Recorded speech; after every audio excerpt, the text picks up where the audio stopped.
My name is Doyin. This is African Business Club. Our goal is to normalize financial literacy, promote collaboration, and sharing of ideas through networking and education. Um, we have this monthly, bring a speaker in on crypto investment. But lately we've been doing more of like discussion, just to talk about different things that we know in our community that, maybe we talk about it, maybe we don't. But just, like I said, our goal is to normalize these conversations. So today we have a special topic today, which I'm very excited about. And the two people speaking today, I know they're very passionate about the development and growth of Africans financially. And one of the things that affect that I think personally that affect the way we grow financially as Africans is I want to say like the surrounding things we do, people that we have to look out for. And not that we shouldn't help people, but I think sometimes that affects us financially. One of my favorite, I'm a Jay-Z fan, so one of his songs, he said, "I can't help the poor if I'm one of them." So I always think about that a lot. Like, we're not saying don't help the poor, but I'd even get to the point where you're not even one of them, and then you can't really help. So without any further ado, we're going to start today. The topic for today is setting financial boundaries. And we have two speakers, two panelists with us, Miss Cynthia and Dapo. And I'll just start and I will just, leave the mic to any of you guys that want to get started first. Just introduce yourself, what you do, your goals and your mission. Yeah, Cynthia, you can go ahead. Okay.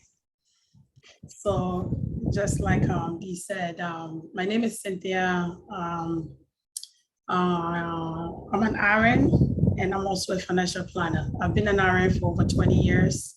I started as a CNA, became an LPN, and then went further to be an RN.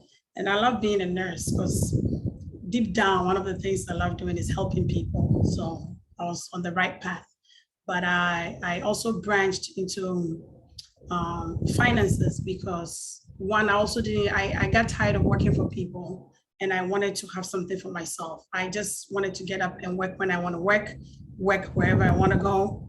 And one of the reasons is also because one of my goals is to travel the world. So sometimes being a nurse, yes, you could, but if I went to somewhere that I couldn't speak their language, I couldn't be a nurse.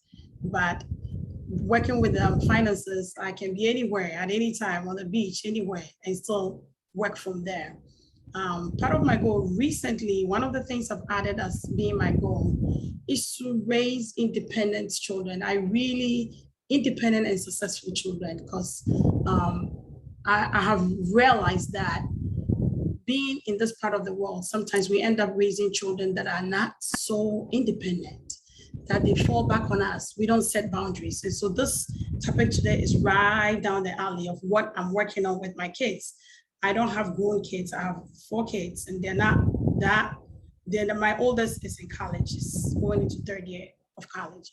And one of my goals is to make sure that when I'm not here, I have raised independent, successful children. So that's what I'm working on now. So over to you, Dapo. Oh, okay, cool. That's awesome. Yeah, guys, good afternoon. My name is Dapo. My last name is Olagbaju. I'm Nigerian. I'm also American. I've been in America now like about 22 years. I got my undergrad at UMass in Lowell, and I also started working in corporate. Actually worked in corporate for like about 10 years, something like that, managing retail accounts. I did that, moved through the ranks. At some point, I was a manager, managing like about 16 reps.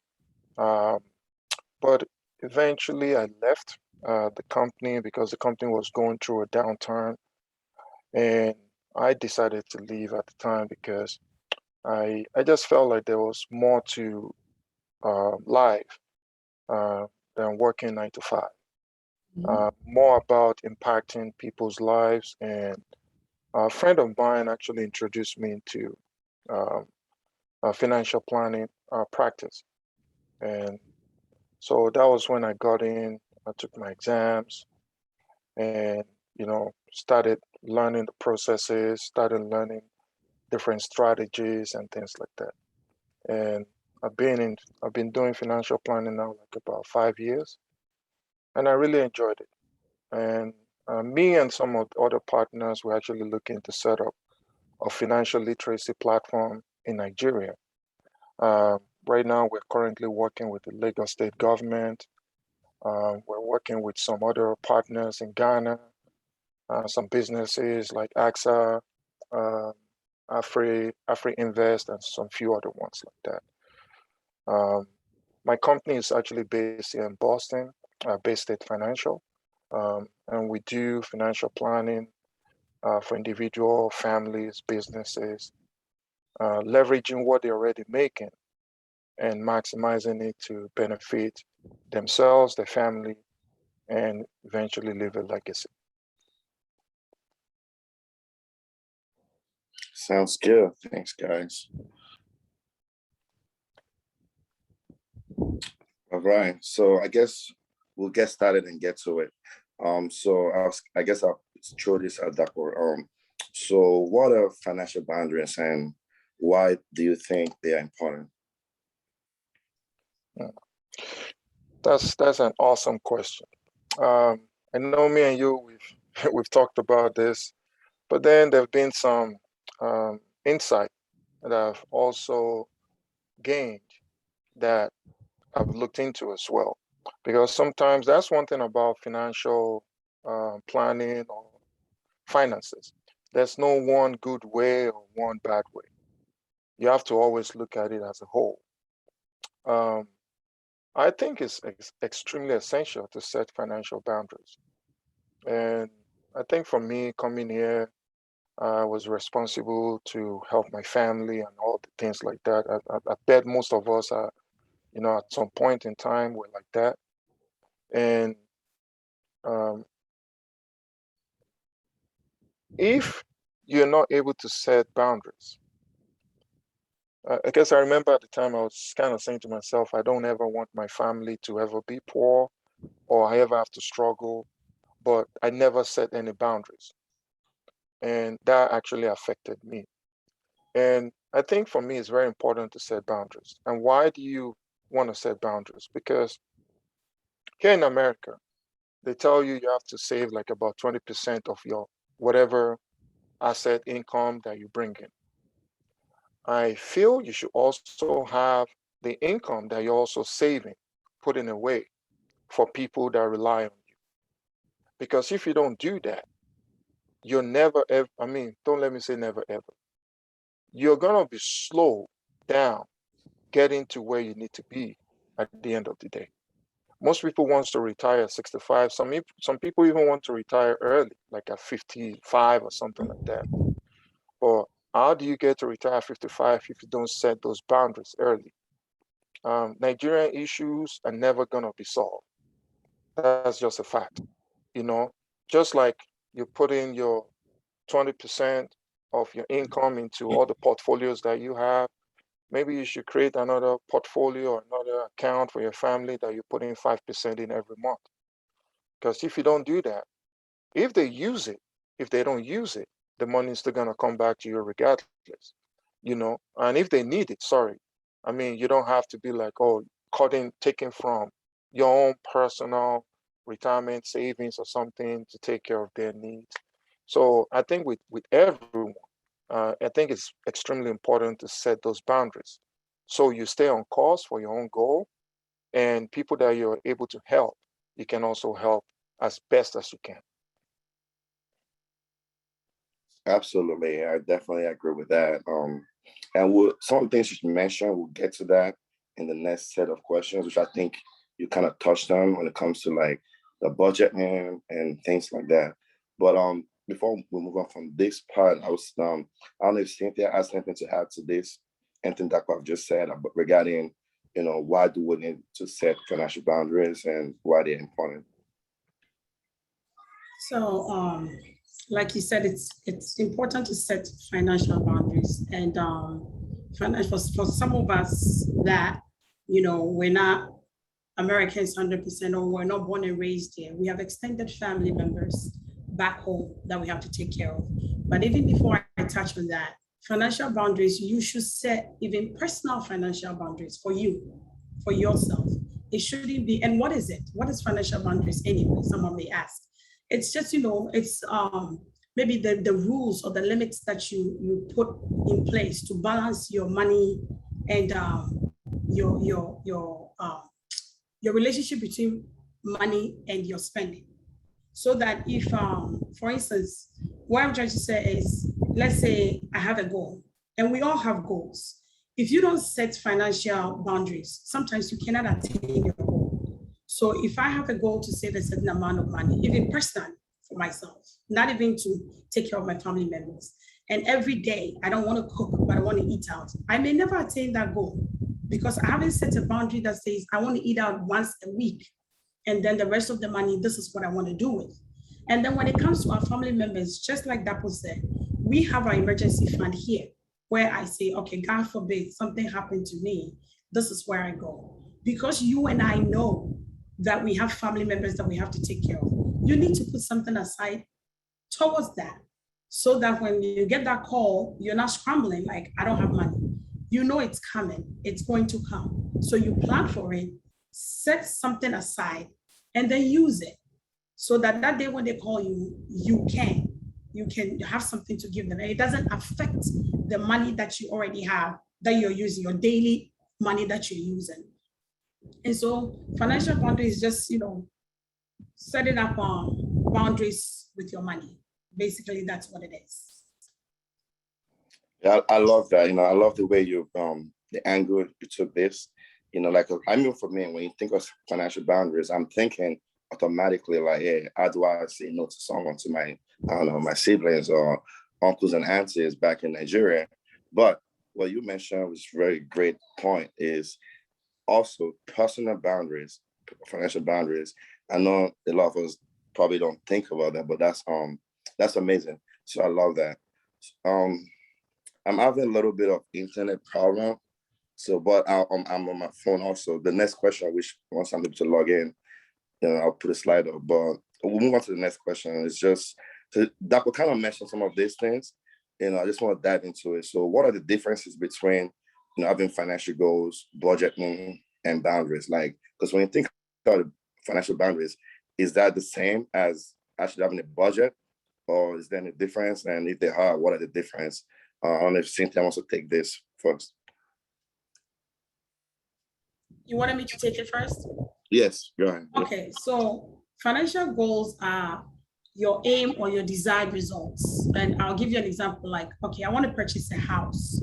I want to pay off my car note. I want to pay off a credit card. I want to purchase life insurance. I want to invest this year. My goal is to start investment this year. Now, those are goals. Your goal is an aimed or desired results, something that you want. Now, your financial budget, I will say, is predicting your income and expenses. Now, how much money am I bringing in, and how much am I using? What are my expenses? And once I know the difference, whatever I have left, that's what I can budget. So, for instance, I make $1,500 a month, and I like to call it essential expense, not just expense, because eating out every day is an expense, but it's not an essential expense. It's something that you want to do, that you're doing. So whatever you're bringing in, $1,500 I make, and my essential expenses are $1,200. Now I have $300. Now that $300, I need to budget with it. Now that's what I have to create whatever budget that I want to create. Now, financial boundaries, like I mentioned before, they are just rules and limits that you have around your spending. So what am I doing? What with this $300 that I have, what is my boundary that I'm setting for it? One of my boundaries is that once I have that $300, first and foremost, $100 is going into my savings. Now that's a financial boundary that you said that I am not doing anything with that 100, but going straight into my, whatever is happening, I have to survive on the rest of the $200. So those are the difference. The goals are just what your desired results. Your financial budget is what you have left after you've your expenses, your essential expenses, and then your boundaries are the things that you're putting in place to help you get to that goal. That's how I would explain it. Yeah, I love that. You're right. We can set goals, we can have budget, but if we don't have boundaries, especially like you mentioned earlier, the personal boundaries, if it's not there, your goals and your budget might as well just go down the drain because there's no boundaries saying this is what, even if I have this money in my savings, this is what I can or cannot do with it. Doc, I don't know if you have anything to say to this question. I mean, that was, since we are on it right now, we'll move to the next one. Yeah, I mean, I think I like the numbers, like the 1,500. If that is how much you make, and just setting different goal. I mean, the goals that you've set. What are you doing to make those things happen? How you're protecting yourself from things that is not budgeted for, and how do you continue to do that consistently? Because the consistent approach is what actually gets you there. Not like, I mean, there'll be times that you kind of like, oh, you know what, maybe this month, it's just like people that are trying to lose weight. There'll be times you cheat here and there, but just don't overstretch it. So I really like some of the strategies that she mentioned. Nice, thank you. I think they're great. So I'll throw this to you for our next question. So in all of this, like you mentioned earlier, we want to help, at the end of the day, we all understand. And I'm just going to bring this out here already because we know that, most of us, maybe not all of us, most of us have backgrounds in this organization that like back home, either Nigeria, Ghana, Jamaica, Haiti, I would know how people are over there and the struggles. So how do we manage it? Or how do you cater to other people or organization, And there's different approach, but let's want to focus on the nonprofit approach. Like, how can you, what are any strategies How do you cater to things like that? That one. Yeah, I think this is actually a great, great, great question. We all know most nonprofit, I forgot what it's called. Is it 401c or something like that? And the good thing about that is that 501c, sorry. The good thing about that is that whenever you give, I mean, it's not like it comes back to you, but it definitely helps you towards your taxes. So if you look at it, I mean, that's what they call, like I think when I first came here and we'll give to a church, and the church will send me the money I've contributed through tithes and all the other gifting. And I'll be, oh no, I don't need to file this because I gave it to God and all that. But I was being, what is the word? I wasn't being smart enough, So I think those things goes a long way. Like Doyin said, sometimes with all these countries like Haiti, Ghana, Nigeria, there's some nonprofit organizations that you can partner with over there that can also come back to help you with your taxes in the long run. So I think for me, it is very essential when we're doing some of these things to look at that angle, because there's some people that, I mean, some professions that actually, make a lot annual, and people are like, oh, what can I do with my taxes? What can I do with this? And, those are some avenues that you can look into that can help you with some of those strategies, because you're doing two things. You're helping give life, or you're helping somebody gain back their footing while you're also helping yourself, and there's nothing wrong with that. So I think you have to look at some different nonprofit organizations that cater to some of the things that you care about and give to them. Inadvertently, you're giving to things that you care about, and one way or the other is also helping you as well. So that is why I think with the nonprofit, it's very, very essential that we look at that angle to help us with our finances as well. Yeah, that's true. And and I, I don't think you were not being smart. It's probably just naive. And I think it was one of the topics we did. I think it was actually Cynthia that talked about.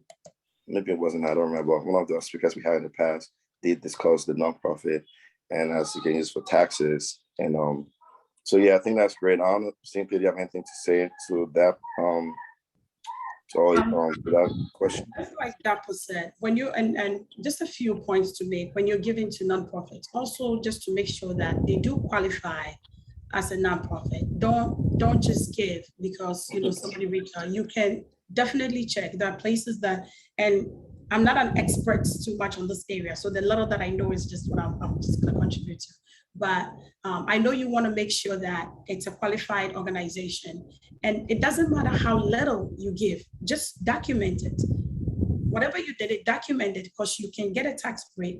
Another thing that I want to put out is even as for tax relief and stuff like that, our parents that we take care of.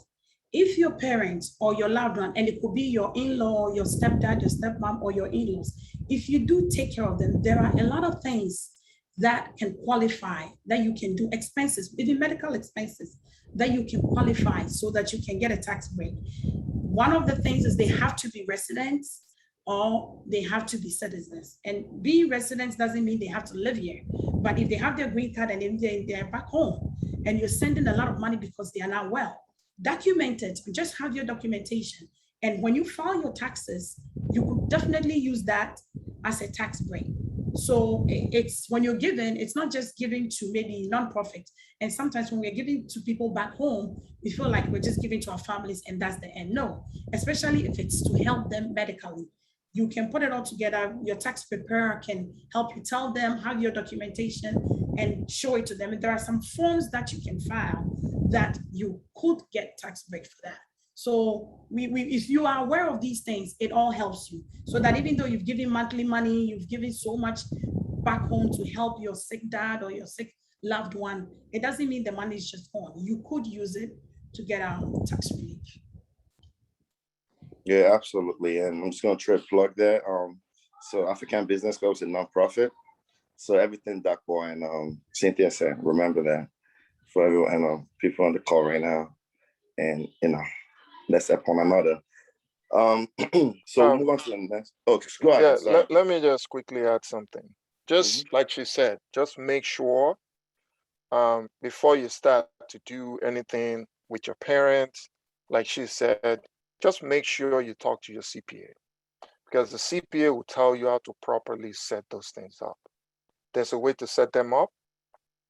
Don't just do it first and later bring all the expenses to your CPA. This is what I gave. No.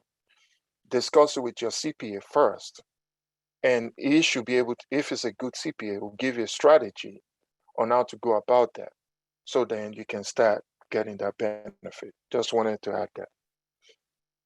Yeah, absolutely. I agree with that. I mean, one of the topics we've done in the past was financial planning and the whole, thing. I think that's the topic Cynthia actually did with us. And she talked about the setting your financial planning, your goals. That was a powerful one. We have that on our YouTube page. Anybody that have not, gone to our YouTube page, it's African Business Club on YouTube. We have a lot of topics we've discussed in the past. That was one of the most powerful ones. Cynthia led that one. It was a great one. We talked about pretty much, she broke everything down, and how the importance of planning, not just like Dapo said, not just wait till, most people only talk to a CPA or an accountant, tax season, in February or April, whatever. But it shouldn't be like that. You should, especially for, I know most people here have like high-paying jobs. So, you should constantly talk to a CPA, planning, keeping receipt, and have a strategy for things that we do. So you can check it out on the YouTube page. It was a powerful one. So we'll move on to the next question. So we don't, so we can. I would still like for members to ask questions or discuss at the end. So we'll just try and run through these questions real quick. And I think my internet's acting up again. I'm sorry, guys. I think it's the weather. So I'm like, but I think the next question is probably not showing on the screen. Give me 1 second. I'm so sorry. So how do you properly support others that need your help without going over your budget and impacting your financial personal goals? And like I was saying earlier, most of us, our background, we know, is from, not from this country. For most people here, either Jamaica, Nigeria, Ghana, South Africa, and we know people, even people, apart from people back home, even people here with us, when people start seeing that you're doing well, all of a sudden you become the person everyone is calling. So how do you guys have any strategies or things you do that you do personally, or do you just ignore people? I mean, if you do ignore them, let us know also how you do it, because for me it's hard. So I would love to see what you guys have to say. I see that we're smiling, so I guess I'll let you go first and tell us how you do it. I love the part where you said ignore them.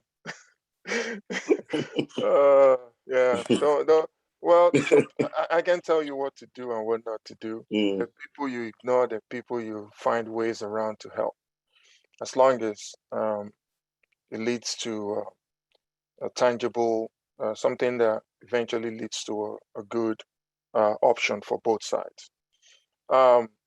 So I think, like I always tell people, strategy is what makes things work. It's not because of what you put together or something. No. There's a good thing that I always tell people about having several buckets. And buckets can be like, I think when we're growing up in Nigeria, you have a bucket for drinking water, a bucket for having bath, a bucket for cooking. Same thing. I have different buckets. And those buckets, just like Cynthia said earlier, is, a portion of savings that automatically goes into a savings account or high yield savings account for your family. And guys, don't also forget this. There's several opportunities for people that are back home in Ghana, Nigeria, with different companies. And my mind was blown during our conversations with people back home in Nigeria, especially with AXA. AXA actually has a health care plan that all you have to do is pay monthly or annual, and they'll take care of all your family's hospital bills, whether they want to have a child, or whether they want to go see a doctor, and they can choose any good hospitals around Nigeria. And those kind of stuff to me, I mean, is something that will definitely help a lot of us. I'm not trying to market AXA. I'm just sharing some of our discussions, some of the discussions we've had with them. Buckets, create different buckets. I mean, bucket of like, oh, you know what, for my people back home, this is how much I want to help them with their health planning strategy, this, so they never just call me when I'm not ready, or putting, like Cynthia said, emergency money away for them as well, just like you do that for yourself. And just reach out to um, companies in Nigeria that offer services, and you do the underground work, and then discuss it with your family members that this is what you're going to do. Because the more you set up this kind of different buckets, it keeps your mind at peace. I mean, it doesn't mean there won't be any emergency. Emergency happens every time. But I mean, just looking at different things in Africa, I mean, people in diaspora that are over here, what are you spending your money on? What are the other things you could be actually diverting your money into, so that people that just ask you for money, yeah, a cousin, a brother that you've been worried about for so long, you just have to create their own bucket, and that's one thing that is very, very essential when you do financial planning, that people always tell you different bucket for different uses. And if you have those, I think you can just go into each bucket when it's needed and you don't have to sweat it.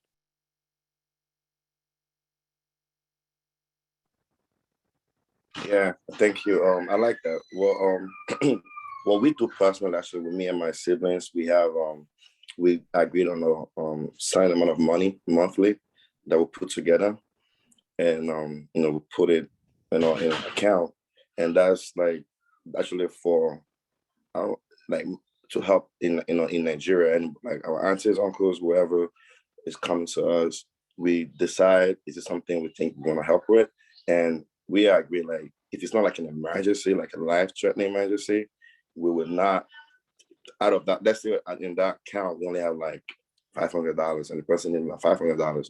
We would not go out of our way to use that $500. So that's what we've been doing. It's been working out a little bit, I think you said that earlier, the problems will never stop coming. So, and that's what is very important, setting that boundaries and knowing where to stop, where you shouldn't stop. And So the other option may also be if you can file for your siblings. But I mean, I always like to talk about realistic stuff, because I know all of us can leave Africa. You understand? It's not realistic. So if you can file for your siblings to come to, do what they need to do to, come to America, Canada, or whatever, that's another opportunity, but not everybody can afford to do that. So the people that can afford it, I think having those buckets and its uses, understanding what the uses are, just set them up at different stages so that they kind of augment for you when, things are a little bit hard for you here, so you don't have to panic. Okay. All right, so moving on. Sorry guys, once again, my internet's really slow right now. I think it's got the weather. But the next question, just talking on the whole strategy thing. So I was just gonna ask, so what, I guess I'll let simply answer this. What strategies, if you do have you adopted, for emergencies, not even just personal emergencies, but like more for, like I said, the problems never stop coming if you have families back home. And even though you have boundaries that you've set, when emergencies come, then what kind of strategies have you done, to kind of help those so you don't go out of your own budget?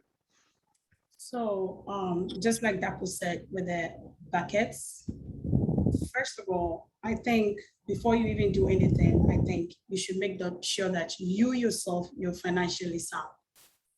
Because it's just like when you sit in the plane, if you don't put your oxygen on first, I don't know how you can be strong enough or oriented enough to even put on for your child. So before you can even start helping anybody, you make sure that you are financially sound. And then I call it cash cushion. You should have like a cash cushion. What's a cash cushion? Like you have a strategy with your siblings. We do the same. Every month, I have siblings here. Every month, everybody sends some kind of money. And we have friends and we have family. And so there are times that somebody will say, oh, I went home. I went and I gave your mom or your dad X amount of money. I let my parents know that those friends said they gave you X amount of money. Maybe if, let's say I give you $100 every month, I'm sending you 50, mom, because this person came down and gave you $200. That extra money goes into their account, the accounts that I've set aside for sending money home. So it builds over time, it builds. So it's not all, if I'm the only person who every month I decide I'm sending money and my sibling tells me, oh, this time I gave mommy extra or I gave dad extra. I'm not giving you everything that I'm giving you. You don't need it. Because I know me, we are all almost all the same. If we have that extra, it's difficult to save. They're going to use it next month. They will come. A typical example is I went to Ghana recently, and whilst we were going, my husband and I went, and people give this, give this, that. When we were leaving, we realized that we are giving my father-in-law like almost $700. We were there only 3 weeks because of all the monies that were coming from friends, from his siblings, so later when we went home, I said, we made a big mistake, we should have given him all the money. Even though it's from his friends, we should have said, oh, dad, this person said, give you this. Then whatever we had, we should have kept it. Because that's how you come back and then you put it in that fund and then you don't touch it. So the day that there's an emergency, that money has grown because maybe there's been 2 months that you didn't have to give because other people gave. So you don't keep it or you don't send it and let them use it. You have to keep it. And that's one of the strategies. And then the other thing that you also have to do is to decide. You got to choose what you want to help them with. You got to choose it. You can't say every help that I need to buy food, I need to pay rent, I need to buy gas. You have to be able to say, listen, communicate your boundary. This is what I'm doing, that, ma, every month, this is what I want to give you. And we sit down and we talk. And what are your priorities? If you want me to pay the rent, back home, we pay rent for a whole year. And for some of us, our parents don't pay rent. They already own their houses. They live in their own house. So that is eliminated. But the little things that we can say, okay, there are three things. Cell phone, maybe you need to take care of your cell phone and I'll take care of the medical bills. Or like Double said, there are things that I could pay. I could pay for maybe to a company where you can just go get all your health care taken care of. We're done. You can't do everything. The poor are always going to be with us. You cannot do everything. So pick what you can do. And then even if you have that extra money to do that extra stuff, save it. Because there will be an emergency. We don't plan for it, it happens. It's part of life. So you save it. So those are some of the strategies that I use. If they have extra money that month, I don't send money. I keep it for them. I don't keep it for me.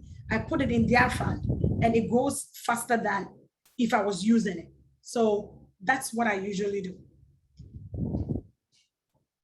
Yeah, that's very interesting. I like that.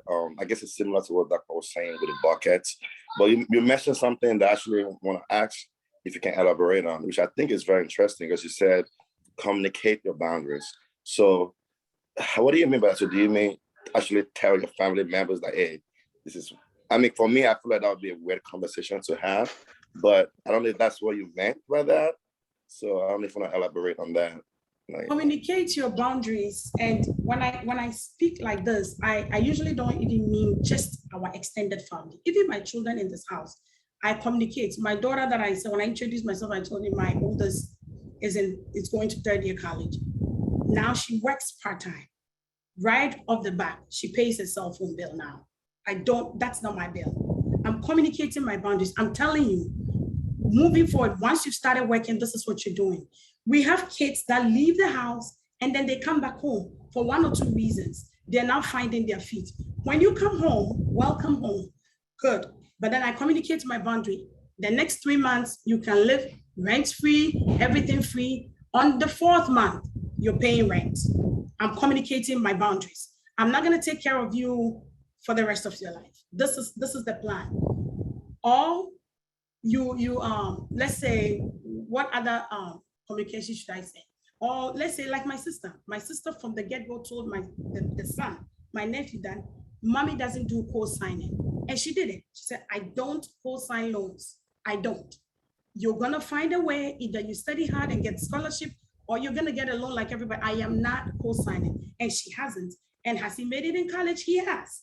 So when you don't communicate your boundaries, that's when people become takers. They just take.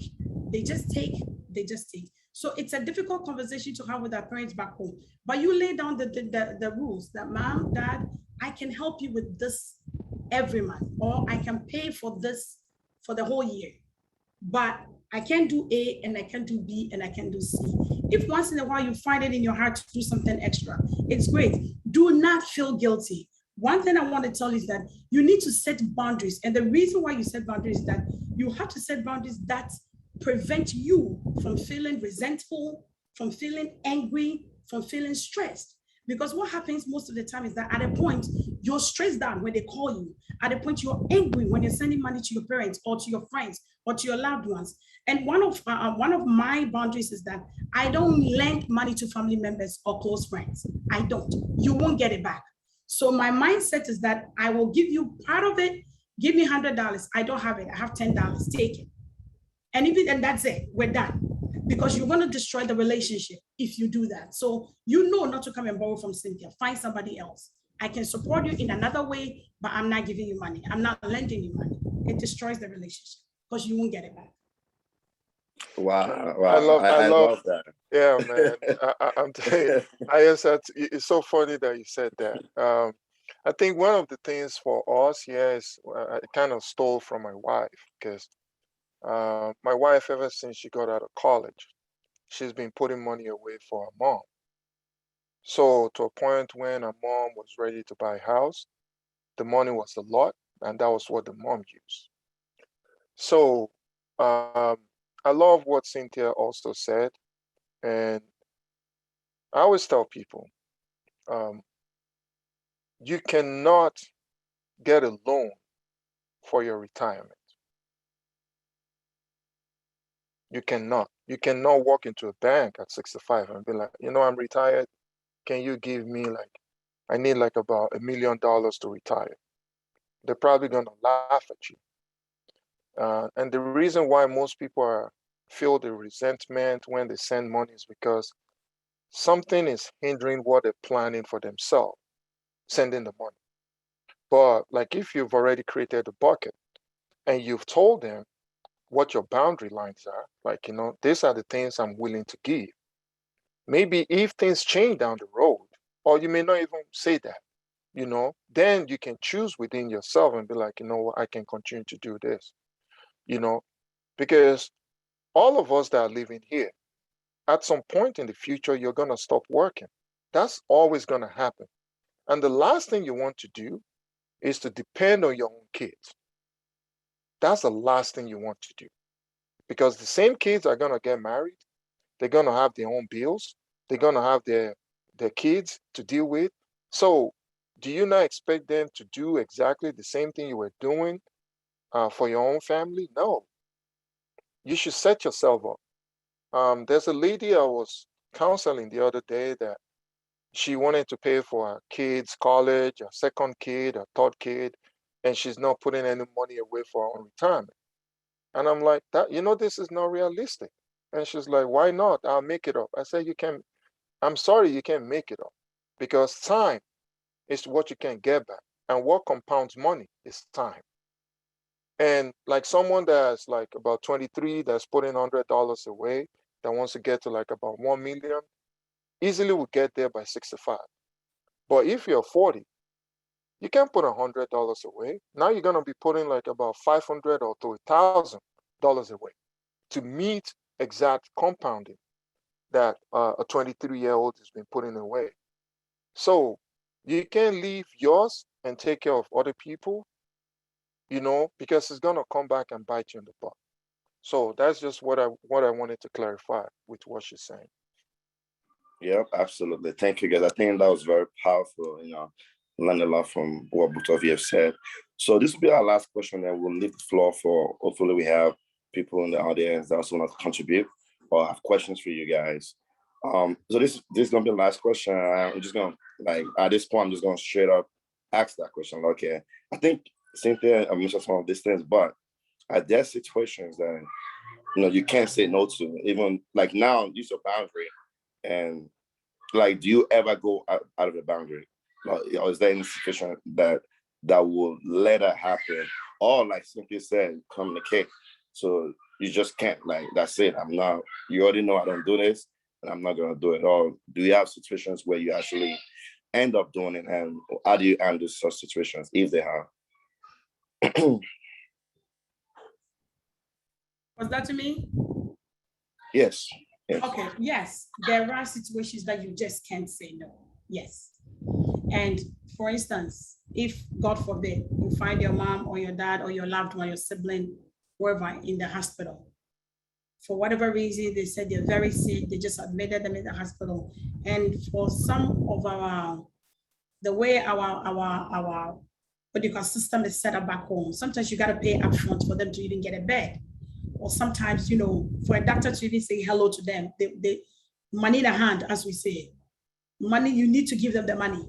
So in a situation like this, that is not a situation that they created. That is not a bill that they purposefully created. That is part of the emergency that we're saying. I can never say no when I know that genuinely this is a help that's needed. But then thank God, that's it. That's why it's necessary to have that cash cushion, or that is why it's important to set that emergency fund, because that's where I'm gonna go. That's where I'm gonna go. So yes, there are situations that I cannot say no. And that's one of them is this medical bill.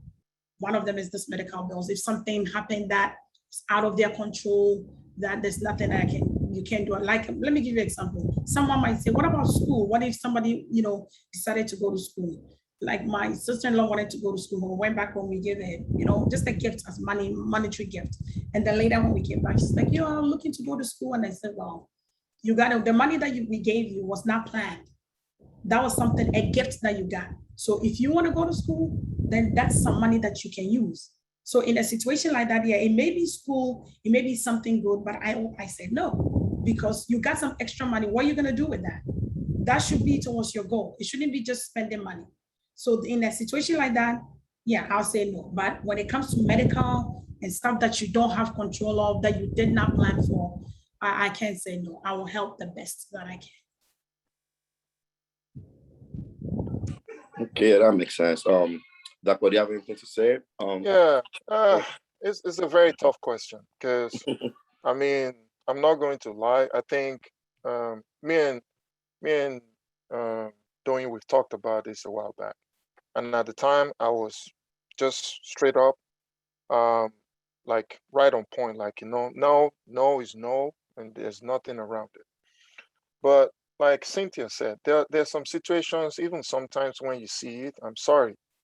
Um, we live in America where things are um, where things are in a way you can pay for certain things in a way that is planning and all that kind of stuff.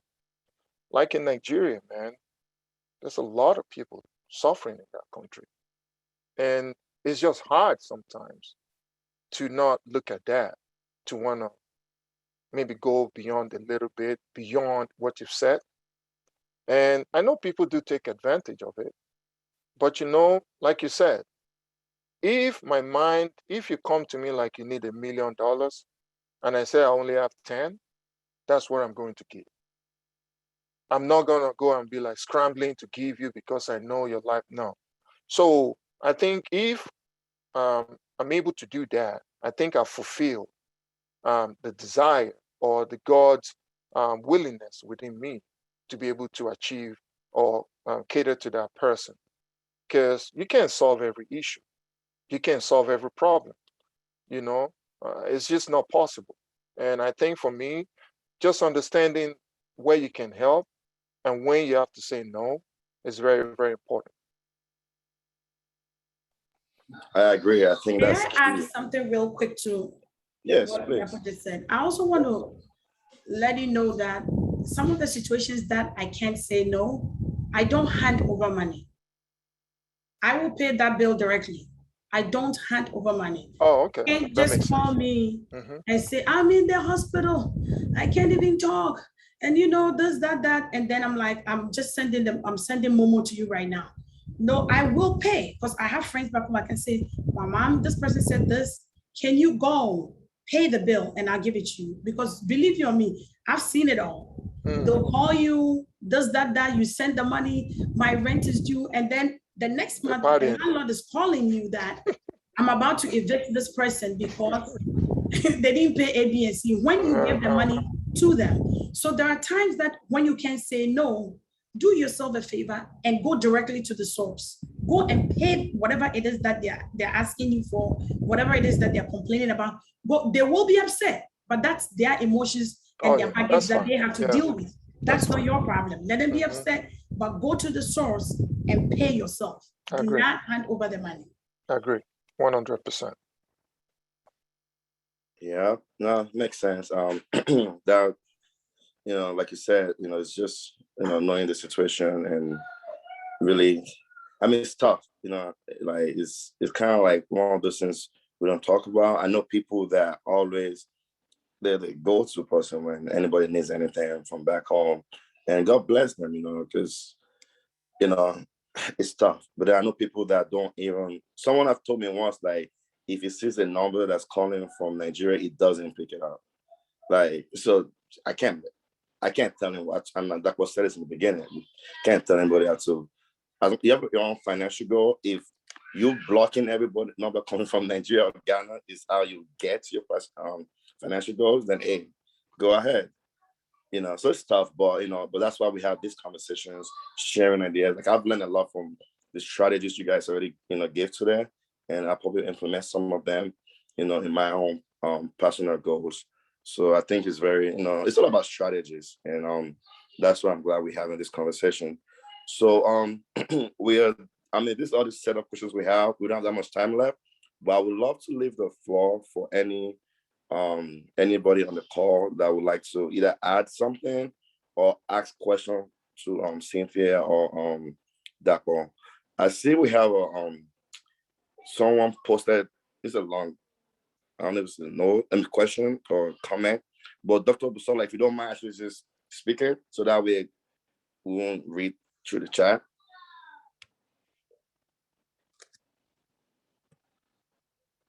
She says she's at work. Oh, okay. See, I didn't even read it. Yeah. I think it was from my phone. Okay. I don't know. Dr. Do you mind reading? Like, I can't really. Oh, I can read it. Yeah. I can read it. So Okay, what thanks. she said was like, I personally try as much as I can to empower them. Sometimes it works, sometimes it doesn't. I find out what they do in terms of job, career, business, and then leverage off that. For example, a family member contacted me to help because he hasn't been paid his salary for 2 months. That they are on strike. I needed help with sourcing for goods for my vendors in Nigeria for it to be shipped to me. My brother that usually helps me with that is here. I decided to hire him for the services while he got compensated more than his monthly salary. Mind you, I wasn't ignorant of the prices of stuff. So there was a little room for me being dwindled. He asked for more money. He got a means to get the money. Another of my family member is a tailor, and I offer to sell or carry a clothing line in my stores. They hardly ask me for money because of that, except for emergency situations. I don't feed them fish, but I teach them how to fish. And I love this because it's hard to really put things in proper perspective when you're dealing with people in Africa. It's just hard. And you just have to pick and choose, and whatever strategy you're going to use with one person may be different with another person. And you just have to go with different people and see which one works best. And if some people messes it up, then is there a choice to lose? That's what I say. You mess it up, I'm sorry. You can't come back from that. I'll forgive you, but I'm never gonna give you anything anymore. That's And it. that is like Depo said, that's the boundaries that we're talking about. Like I didn't get the name of the one who wrote that little piece. She's so right. That's one thing that we also try to do, to teach them how to fish and not to feed them fish. Because if you feed them, they'll always come back. And I've had maybe like 2 different people that I've taught to fish and they didn't fish well and they lost whatever, their baits and everything. And one of my boundaries is that I've helped you, we're done. So you need to not come back now and say, I need a different capital now. Because it's not like I never did. I understand. I like to empower, like she said. This is what I want to do. This is my vision. If I can help you, great. I will help you towards it. But once I give you what you need and you misuse it, mess it up, appropriate it, then hey, somebody else is in line. I can't focus on just you. Agree. Yeah, I love that. I think Dr. Busola is my hero. I love what she's doing. I like that whole concept. And, that actually brings me to the point where, people that know me personally know this about me. I love to support anything African. So what I do is and people are very talented back home, in Ghana, Nigeria, doesn't matter what country. In Nigeria, they love my outfit, even my shoes. I actually have them made in Nigeria. And some of these people that I support, whenever I go back home, I go see them. And that's awesome. To see how well they're doing. Like now they hire people. Now, you could start with just one little store. Now you have this person have like 3 people working for him or her. My clothes, even my suits that I wear, not just the African attire, like suits. There are people in Nigeria making those suits that really, really looks good. And just supporting them, give them that source of income, and then they can hire people. That's one thing I know personally that I love to do. So I encourage everyone. Anything you're looking for, trust me, there's someone in back home that knows how to do That it knows, very yeah, well. I agree. Yeah, You know? I agree. And let's not just focus on family like you just said. You know, sometimes when we talk about, we have these discussions where a lot of it focused on maybe close family, just extended family. But you're right. There are people that we don't know, and you'll be amazed that they'll do better with your money when you try to help them. They'll do better with it than family. Because sometimes family, they're very familiar. They just take you for granted. But Exactly. you'll be amazed that the 50 or the $100 that you give to your family member, who will look down upon it, and the $100 that you give to a stranger, when you go back and that stranger tells you, They've or turned the shows you 100 to so many other things. exactly Yeah. what they've done with it, you'll be amazed. So let's be open-minded and not just, you know, think about our close-knit family and our extended family, but also just people that you don't know. You can help them, and it's very beneficial. Yeah, absolutely. So before we end this, I don't know if anybody on the call has a question or has any contribution. We would love to hear from you guys also. I see Brenda. Brenda, would you like to say something, or you want us to read the chat? Okay, I'm reading her. Okay, she's not in a position to talk. Yeah, she's just trying to find, she said, I'm almost looking for a new business ventures, but I realized that I end up stretching myself too much, that it ends up being a problem before most of these investments yield. I'm trying to figure out a better way of still investing and saving at the same time. So that's the question she's asking. And that was one of the things that was going to be in my common sense tips. Slow and steady. Start little by little. Do not oversave. You go back to square one when you oversave. So all you have to do, if it's, we set goals, and you hear people talk big. They're like, you know, my goal for this year is 100,000. Listen, they got there by starting little by little. So my thing to my little recommendation to you is that don't be overwhelmed. Don't look at the big picture. Start little. Start little in the sense that, you know, if you can save, if you have $50 that's left in your budget, okay, save $10. It looks like it's small, but little drops of water makes a mighty ocean. Start little. If you save $10, $10, then you've been here 20 years, and that $10 was going into your investment or whatever, or you save up to 50, then you push it into investment. You will have a lot of money by now. We become overwhelmed because we want it so quickly. We become overwhelmed because the $50, we want to save some and want to invest some in. And then at the end of the day, you need money to buy groceries. Then you go back into the savings, or you go back into the investment. So just start little. And don't look at the amount. So long as you've started, it will grow. It will grow. So do not oversave. Do not overinvest. Look at the budget. What do I have? What do I need? What are my essentials? Take it out. Whatever is left, just apportion a little bit to savings and a little bit to the investment. And know that whatever money you have left, you can live comfortably with it. And don't start so many things at the same time, because then you're not very productive, because you're just putting a little bit of your energy everywhere. Focus on one thing. Whatever business venture you started, focus on it, build it. When that is well established, then you move on to the next. Yeah, you can also tap into, you know, what makes you special too, you know, because I think some people just jump into different schemes, strategies, because of fear of missing out. You know, don't ever be like, oh, I need to do this because people are saying to do it. No, I think you should do what makes you you. You know, as long as you're doing something that you're putting it away, it doesn't matter where you put it. I mean, I'm not saying it does matter, you know, just do little at a time, like she said, because not doing anything at all is where there's always going to be issue. You know, just do little at a time, and you can come back in 5 years, you can come back in 10 years, even if you're only getting 3% on it. You come back, you know, you still what the value of your money is, and you'll be shocked. You know, like an example, when I left my corporate job and I saw the retirement that I've amassed, I just go back to when I started. I wasn't contributing to the 401k because I didn't know what it was. And somebody pulled me aside, like, you must be one of the stupidest person I've ever known. The company is giving you free money and you don't want to. And I'm like, I didn't know. And I started doing it. And, it's just amazing when you just go with information that you have and go with what you know how to do best. And you never regret it. You never regret it. Don't be like, oh, I'm missing out. Just go dump money in something that you don't have a clue. Mhm. And then you're blaming somebody that told you to go do it. But the person is not Right. telling you to do it.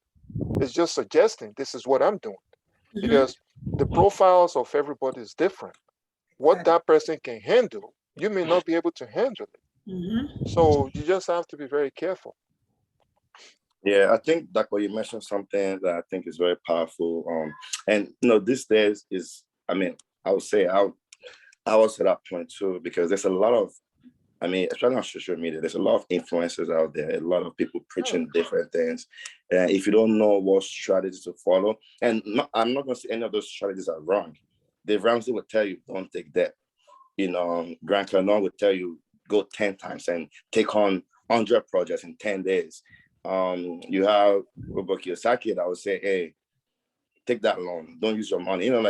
So if you don't know what works for you, and it's I won't blame, because for me, I was also in that position at some point, and you don't know what to follow because like everybody's saying different things, and the way these people market their education materials, it can be too much. yes, And you just have to tap into who you are. yes, What are you doing? What am I trying to?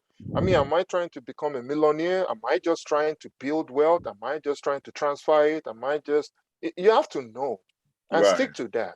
Yeah. Don't just be like, oh, no, this person said, and then you lose everything. You're now like, no, investment is the worst thing ever. This is the worst thing ever. No, man. Mm-mm. Know there's a what lot you of want. information Just like out there. Dapper said, know what you want and talk to the right people, because you know what did not work for you doesn't mean it's not going to work for me. So the fact that you did something that didn't work for you doesn't mean it's not going to work for me. So, and the fact 100%. that I did something that's working great doesn't mean it's going to work for you. So we do this a lot. And even back when we do that, I go to the doctor for a headache. They give me some Tylenol. My friend says, I have a headache. Maybe it's a tumor. It's not the same thing. I'm like, oh yeah, take some Tylenol. And then I self-prescribe and diagnose and everything and give it to them. That's what we do. You can do that with your money, because I may be an aggressive investor. You may be somebody that you don't want to take any risk. Yeah. Do you want growth? Do you want income? What do you want? It may be your objectives may be totally different from mine. Yeah. So do not just follow because this person is doing. My friend put the money here and it's like this. Maybe they didn't tell you that they lost 10,000 before they gained 100. And then when you lost the 10,000, you're like, close the account. And then you spread the news and tell everybody that it's not a good thing. It's not a good thing. You didn't wait long enough to gain your 100,000. So know who you are, what you want, your goals and your objectives. Then talk to the right people, and you're good. And don't be afraid. Don't be afraid to go to professionals, because I think professionals have this stigma now that people are like, no. If you go with the right people, I think they will implement things that they know that will be beneficial to you and your growth. Not someone that is trying to put something on you because it just feels like you're a novice. You don't know what you're doing. Right. Honestly, if you go with the right person, you will know, because they will actually implement what you're comfortable doing. Not someone that is just trying to sell you something that you're not comfortable doing. So I think you cannot be like, oh, I don't want to go talk to a tax person because somebody told me I have to do it this way. You know what? IRS is gonna come after you big time. Yeah. So you need to go to a doctor. You're like, no. Man, my friend is a doctor. I'll call him. I think that's very prevalent in our community too. We ask people, just go to the professionals and pay. Come on, pay the money. You work so hard, just pay. Yeah, we'll have a stomach pain and then we'll go and see the OBGYN. What does that got to do? One has nothing to do with the other, but that's what we do. That's what my belly's hurting. I don't go see the gastro, I go see the OBGYN. It has nothing to do with one another, but that's what we do. Yeah, pay the professionals. For me, there was some point I was actually in that situation where I was overwhelmed. I knew I have to do something. I just know there's something better that I have to do, but I don't know how. So I actually started my financial literacy journey. And I listen to different people, watch different things, and I was so confused. But there's a book I would like to recommend. Some of you must have probably have read it. It's Richest Man in Babylon. That book really changed my mindset, and like how Cynthia said earlier, how to allocate. Like, you can still do it all, but just knowing, having a strategy, and that's what he did in that book. Talk about how to. Doesn't mean you can't invest, and doesn't mean you can't pay debt. There are ways how to do it, and that book really helped me. So I recommend it, to anyone. It's a great book. No, go ahead. Sorry. No, I said it's a great book. Oh yeah, no, I love it. It's one of my favorite books. So someone also said okay, this is not like a good thing, but she said, oh, I'm impressed that some people in diaspora have the heart to help us back home. My family didn't remember anybody at home. Not a dime has been given by them. Thank God we're surviving. So I think it's what, I mentioned this earlier. I know people personally too. Like, one of my friends, he actually told me, if he sees that 234 number, that's like a Nigerian area code. That's what they call shot fire. And you know what? To the person who wrote that, I'm not saying this to make your situation worse, but I'm just also saying this for those in the diaspora to realize that even if you don't send the money, they will survive. You need to know that even if you don't send the money, like he's saying, nobody has sent them anything, they are surviving. So even if you don't, I'm not saying don't, that's not what I'm saying. But I'm saying that when you're overwhelmed and you've sent and you feel like, oh my God, they're asking me, if I don't send it, what's gonna happen? Believe you me, they will survive. He's a living testimony. I agree 100%. Yes, they he's will a survive. living testimony that nothing has come to him, but they're still alive. Nigerians, we survive everywhere we go, man. So Africans, we do. So it's not just, people will survive, man. Most people came to America. Who did you know when you came here? You survived now. Yeah. So we will always survive. So, it's just. Hello. Yeah. Good evening. Good evening. Go ahead. Can you hear me? Yes. Can anybody hear me? Yes. Yeah, go ahead. Go ahead. My name is Ndidi Azri Lebo. We were talking about getting professionals to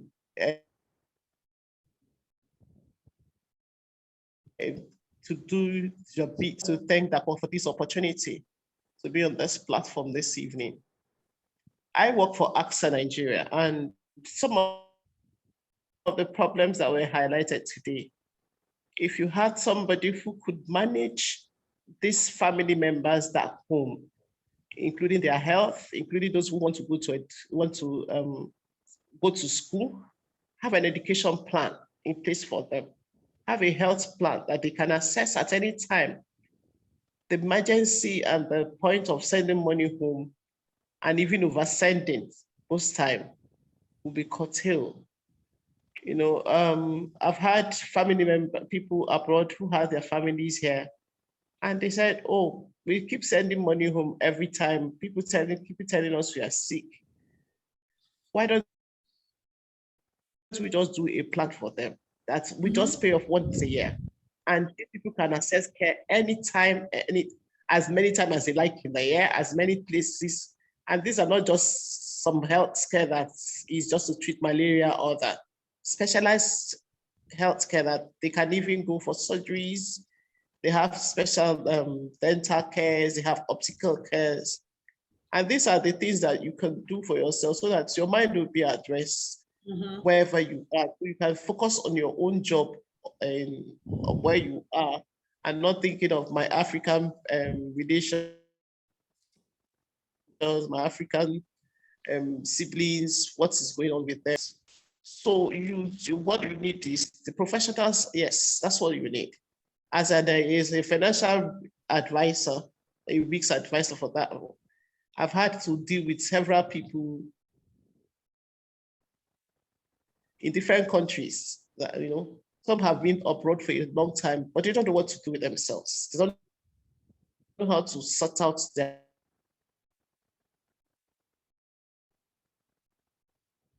families here in Nigeria. It's not like there's always a barrage on them, everyone. Now, if you have those type of plans for your those people, how will you call you?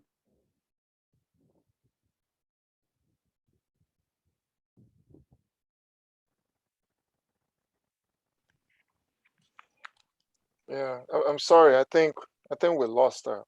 Right. Yeah. So for me, I'll be honest with you guys, and my mind was blown when we started digging into Nigeria and started looking at different strategies that are already available. And I hope I won't shock you guys.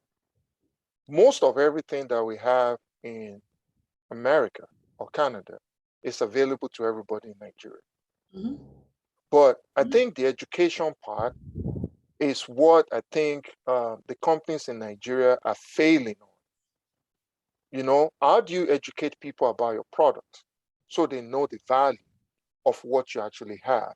And I think that is where the miss is, and that's one of the things we hope to God to solve, because there is no way that people in diaspora can continue to carry this burden. It's not possible. Mhm.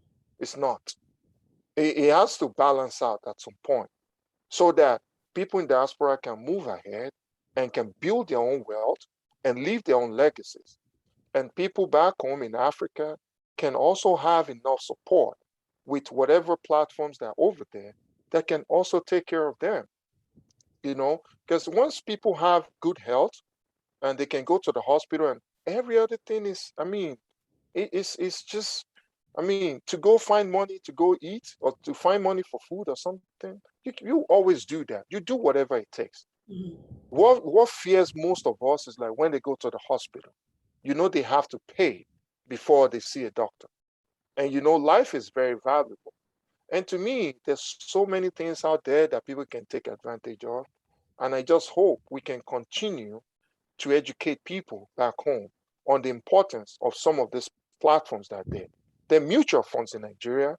There are so many other things in Nigeria, in Africa, that people can partake in. Maybe it's negligence. Maybe it's like, I don't even know what it is. People just don't, you start telling them, and oh yeah, I didn't know. But they will never do it because it's not something that is normal to them. Any African person will just take their money, do party, show, be flamboyant about it, like this, the next minute they come and ask you if you have enough money to send them. It doesn't make any sense. It doesn't. So, Doctor, sorry, I don't want to go. We already went over time, but this is Yeah. very important. What you're saying right now is like music to me, and even though I want to end already, but and to your point, honestly, it's not even just people back home.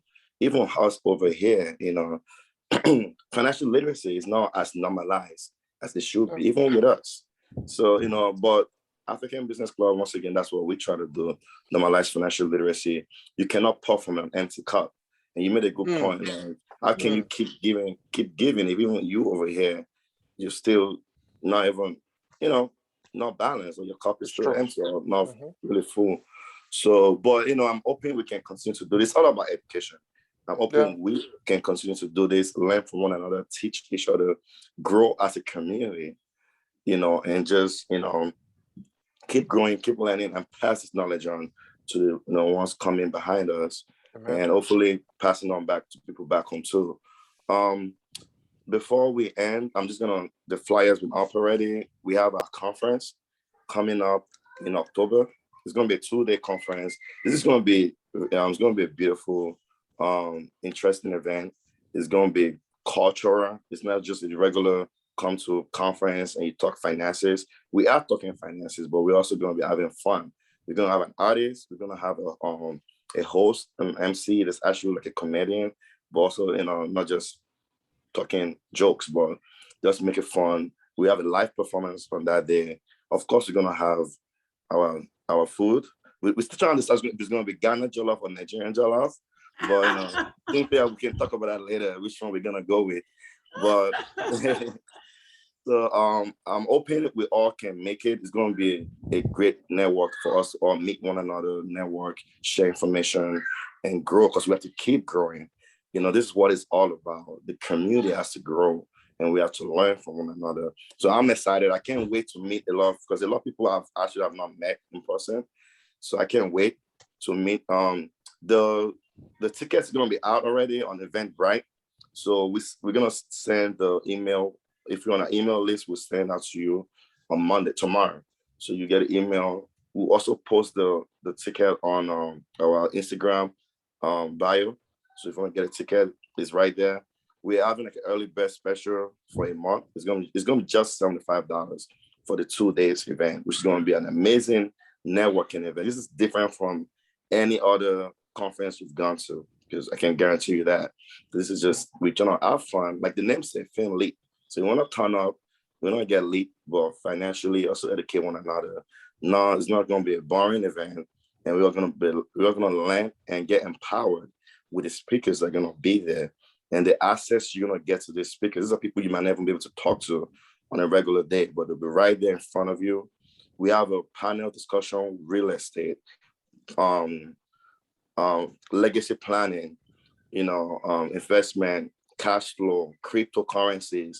So people that are doing this on a daily basis, you get to talk to them, ask them any questions, how you want to grow, or if you want to network with them. If you have a business, you can also, share your business information. But this is the whole part of it, growing together. People, you can get clients from there, because we should do business with one another. If I need a financial advisor, there's no reason why I have to go find somebody when I have this platform and I can reach out to somebody in this platform. So that's the whole goal. So business owners, come join us. Even if you're not a business owner, you just want to learn, network. So it'll be October 15 and 16 in Atlanta, Georgia.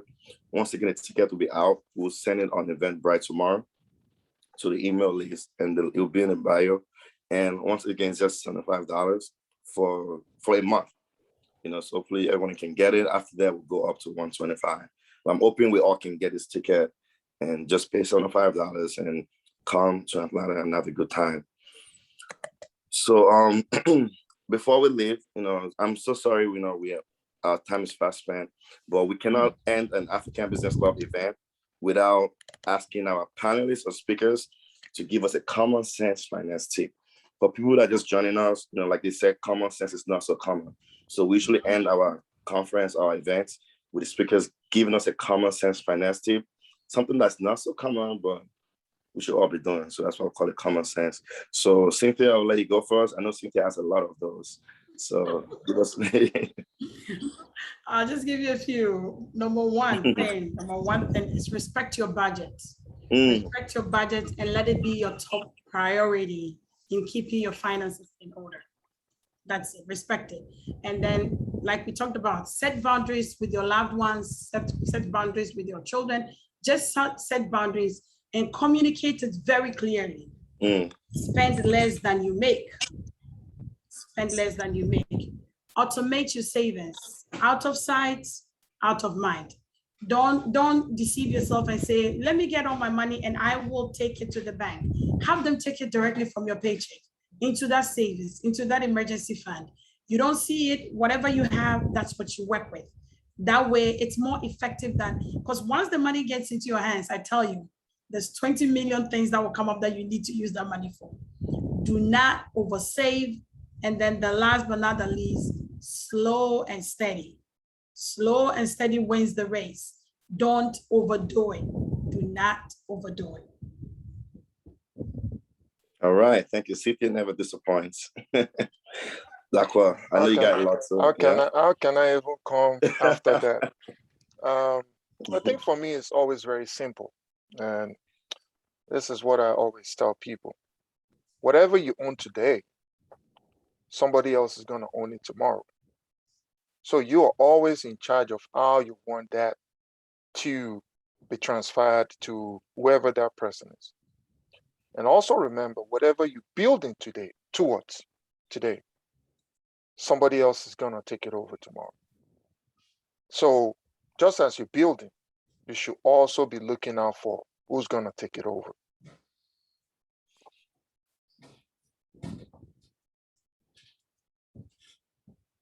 All right, thank you guys.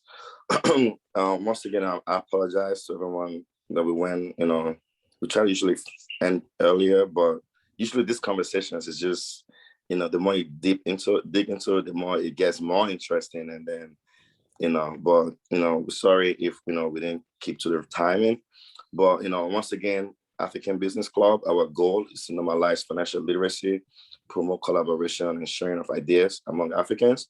And the goal is just to provide a platform where Africans all over the world can build, slow and steady, like Cynthia said, sustainable wealth.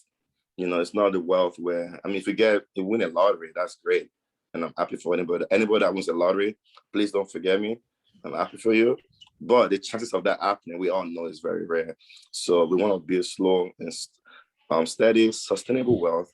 And, the only way to sustain wealth is to have this community where we are sharing information, sharing ideas, and educate, like Dr. said, educate ourselves and the ones coming behind us. Because if you have a legacy and you have $1 million, $10 million given to your kids and they're not educated on financial literacy, that generational wealth will not go anywhere. So we have to educate, teach our young ones. So that's what we're trying to do. I'm always happy to talk to anyone. Me and Dr. we spoke almost every day this week, just talking about different things. And other people on this platform that are listening right now, we talk. So I'm always happy. And don't forget to join us on Instagram. And on our YouTube page, we have all this recording posted. A lot of powerful sessions that we had on YouTube that you can learn from. Anything you're trying to do, just look it up on YouTube, African Business Club. We have a lot of topics, discussion. And lastly, I like to say, let's not forget we are all kings and queens. So let's treat each other as such. Let's respect one another. And with that said, thanks a lot for our speakers and for everybody that joined us today. Thank you, guys. Thank you so much for having me. God bless. Thank you. Thanks for joining. Yes, Thank sir. you. Thanks, everyone. Have a great one. And Thanks, please be safe, everyone. everyone. Thank you all. Bye. Thank Bye-bye. you. Bye-bye. Bye, guys. Don't forget, buy the ticket, October. Yes, and invite other people. Yes, thank you.